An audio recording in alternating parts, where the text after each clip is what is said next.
is craving food more and more, but in itself, it does not need any more food. But he. Hello, everyone. I hope you're doing well. Thank you for joining us today. I just felt in my heart to talk about a topic here together and share it with all of you. I'm going to talk about the satisfaction of the heart. Now, you see, when God created all of us, He kept it in our design to live with and through Him. Now, if we are not connected to that model of the original design, then we certainly will lack something uh, um, that is seen actually, and so if if if someone creates something to function in a certain way, then in order for that unit or that thing to function the way it's supposed to be functional, to utilize its mission 100%, then it has to be used properly. And the car that we own, cars, and my car, if the car the car is meant to be used with oil. If we replace it with something else that looks like oil, or some other form, replace it. Now a car may run, may not run, but if it runs, it's not going to be as successful run as if it were to be run with oil. Similar fashion, even with us as human beings, we are created to be with God and through God to function, to know God, and to live through Him and with Him. If we don't live in that way, then we'll have some abnormality in our lifestyle. And so the craving that we are meant to be used to be fulfilled with God, those cravings are going to go somewhere else. Because imagine that the car needs the oil, and in order you're planning to run, and in order for you to go somewhere to run, the car needs to fill with oil, and then you will be successful to run. Now, in the same way, in order for you to function normally, to go from direction A to B, to point A to B, now you have to, in order for you to go in that route 100% successfully, you have to live as possible, as close as to the original design as it was laid in front of you.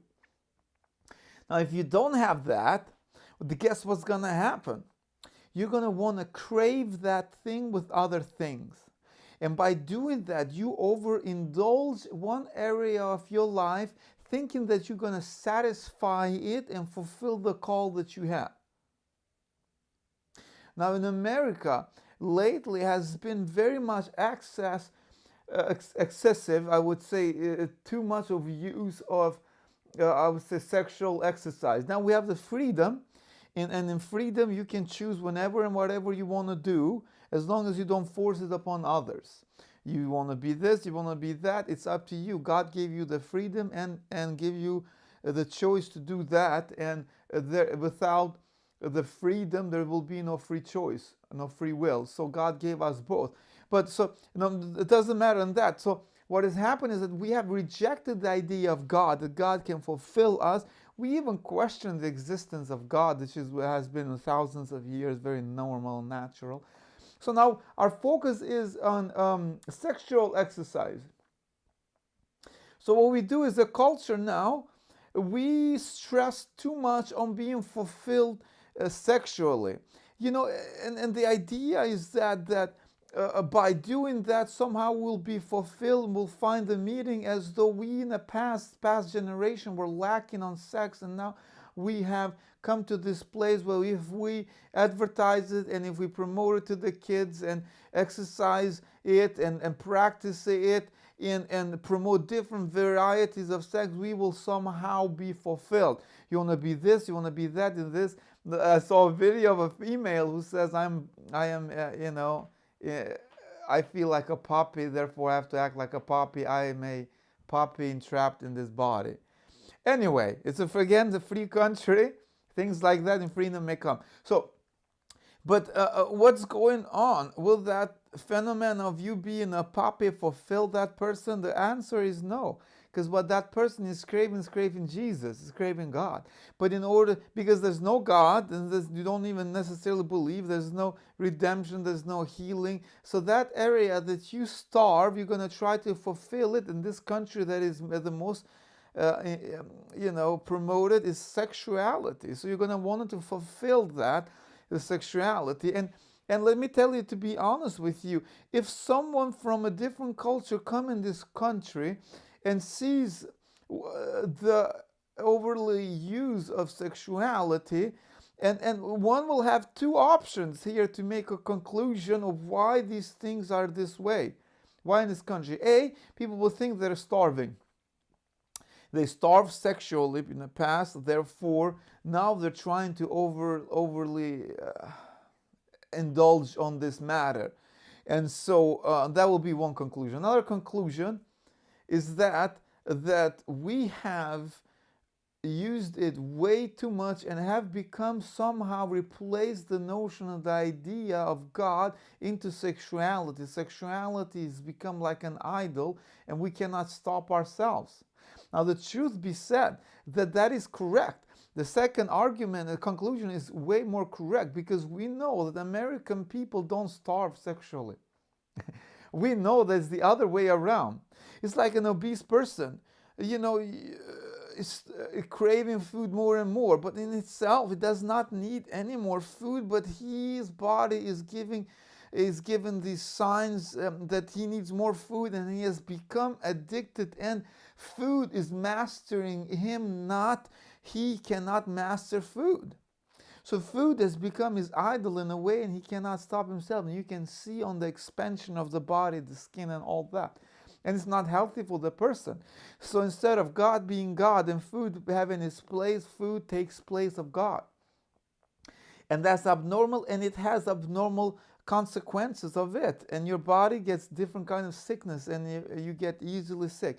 A similar fashion is with overdone use of sexual indulgence. I mean, you can do that. It's a free country, no one is saying don't do that. However, it's not functioning for us well. It's not going well. It's not doing it any good to us. You can do whatever you want. You can have, you know, sexual relationship with one person, two persons, same genders, four genders. You know, you can have like the old Greeks used to do it because they were so experimentative culture. They forgot, you know, they said whatever has holes, so they would do it with trees.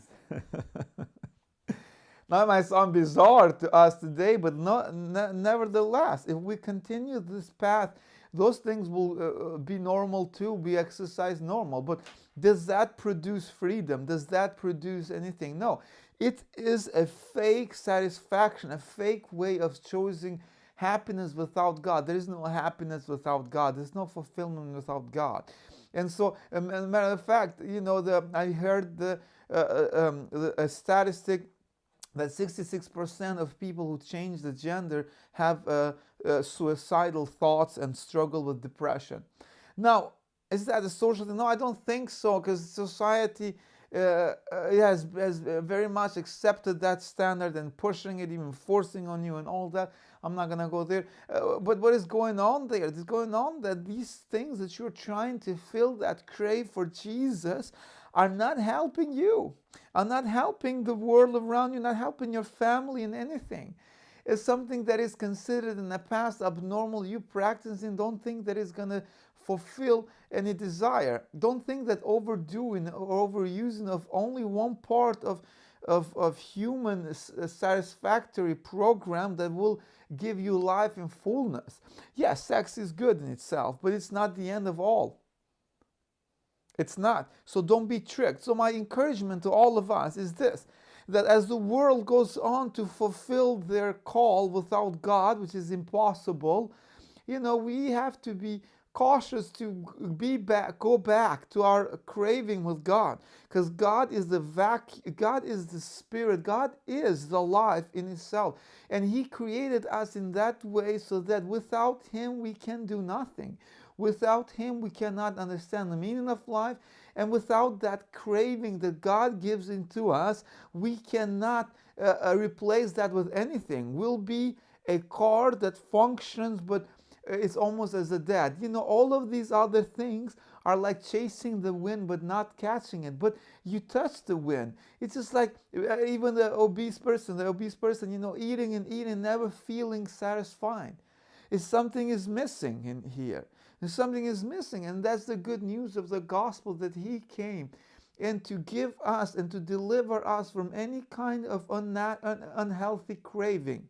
And that only the way that we understand life is by going back to God. So I pray for all of you who are struggling with different ways, who have been just injected and being it has been promoted to you that sex is everything, and sex is this, and sex is that, and do it more and you'll have satisfaction. No. In the olden days, no one really even taught people how to do certain things that we advertise in movies and everything. and they did very well. We're not lacking for sex. We're lacking for God. So I pray for all of you that God will be in that place. Wherever you have felt addicted to it or have been struggling with either food or any kind of thing that you're trying to replace God with, I pray that God will give you the heart and desire to fill that area with Him, and that you were gonna go to Him, and that you will yield your will with God's will, and that He will come, because He has a better plan for you than to live only in that simple lifestyle, kind of a no meaning, no vision, no anything. Is the heart that has gone straight, and we have rejected the source, the life, and Jesus wants to go there and restore you, wants to heal you. And the enemy goes in the other way and tries to steal and kill and destroy, and tries to give you something that seems that it's real, but it's not. It's just a copy of something that is real. So God has a plan for you, to fulfill you, to